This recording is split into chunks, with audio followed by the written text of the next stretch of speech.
What are different types of transformers? Transformers can be classified in several ways based on construction, function, voltage level, and application. The commonly recognized types are listed below. Based on construction, core-type transformer, shell-type transformer.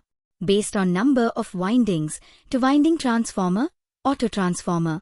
Based on voltage conversion, step-up transformer, increases voltage, step-down transformer, decreases voltage. Based on application, power transformer, used in power generation and transmission, distribution transformer, used for distributing electrical power at low voltage, instrument transformer, which includes current transformer, CT, potential or voltage transformer, PT or VT, isolation transformer, provides electrical isolation between circuits, welding transformer, used for electric welding, rectifier transformer, used with rectifier units. Based on cooling method, air-cooled or dry-type transformer, Oil-immersed transformer.